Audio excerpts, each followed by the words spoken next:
Snehalaya silks. இங்கு ஒவ்வொரு புடவையும் ஸ்னேஹா தேர்ந்தெடுத்தது உங்களுக்காக.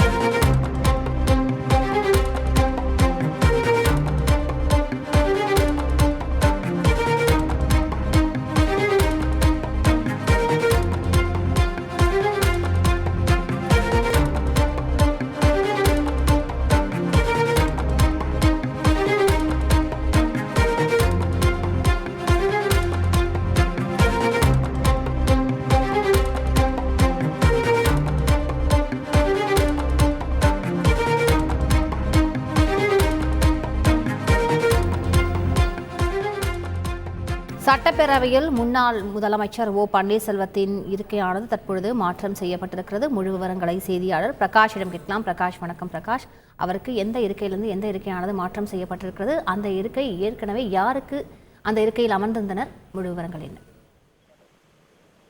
சட்டப்பேரவையில எதிர்கட்சி துணைத் தலைவர் இருக்கையில இருந்த ஓ பன்னீர்செல்வத்தினுடைய இருக்கையானது மாற்றப்பட்டு இருக்கிறது. 207வது இருக்கை திரு ஓ பன்னீர்செல்வத்துக்கு ஒதுக்கீடு செய்யப்பட்டிருக்கிறது. 2021 சட்டப்பேரவை தேர்தலில் 66 எம்எல்ஏக்களுடன் அதிமுக எதிர்கட்சியானது. அந்த சமயத்துல எதிர்கட்சி தலைவராக திரு எடப்பாடி பழனிசாமியும் துணைத் தலைவராக முன்னாள் முதலமைச்சர் ஓ பன்னீர்செல்வமும் தேர்வு செய்யப்பட்டார்கள்.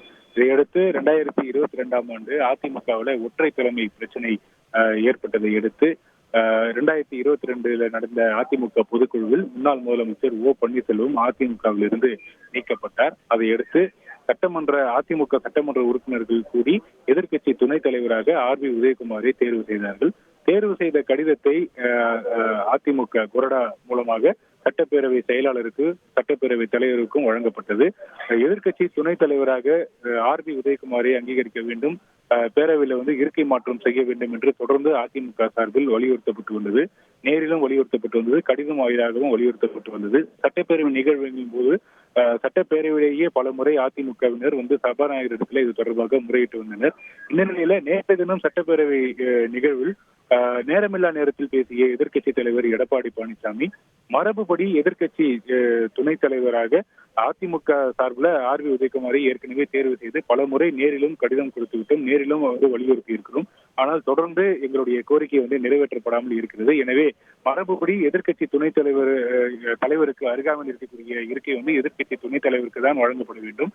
அடிப்படையில் அதிமுக சார்பில் எதிர்கட்சி துணைத் தலைவராக ஆர்.பி. உதயகுமாரை தேர்வு செய்திருக்கிறோம். அது தொடர்பாக கடிதமும் வழங்கியிருக்கிறோம். எனவே எங்களுடைய கோரிக்கையை நிறைவேற்ற வேண்டும் என்று வலியுறுத்தினார். அப்போது குறுக்கிட்டு பேசிய தமிழ்நாடு முதலமைச்சர் திரு ஸ்டாலின், இந்த எதிர்கட்சி துணைத் தலைவர் விவகாரம் தொடர்பாக சட்டப்பேரவையில் பல முறை வலியுறுத்தப்பட்டு வருகிறது. எதிர்கட்சி தலைவருடைய அந்த கோரிக்கையை மறுபரிசீலனை செய்ய வேண்டும் என்று சபாநாயகரிடத்துல பரிந்துரை செய்தார். அதன் தொடர்ச்சியாக சபாநாயகரும் இது தொடர்பாக உரிய நடவடிக்கை எடுக்கப்படும் என்று உறுதியளித்திருந்தார்.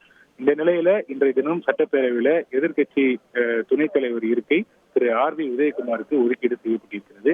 அந்த இருக்கையில அமர்ந்திருந்த முன்னாள் முதலமைச்சர் ஓ பன்னீர்செல்வத்துக்கு எடப்பாடி பழனிசாமி அமரக்கூடிய அந்த இருக்கைக்கு நேர் பின்னாடி இருக்கக்கூடிய வரிசை, அவருடைய இருக்கைக்கு பின் வரிசையில அவருக்கு இடம் ஒதுக்கீடு செய்யப்பட்டிருக்கிறது. 207வது இருக்கையானது திரு ஓ பன்னீர்செல்வத்துக்கு ஒதுக்கீடு செய்யப்பட்டிருக்கிறது. ஏற்கனவே சட்டப்பேரவைக்கு வருகை தந்திருந்த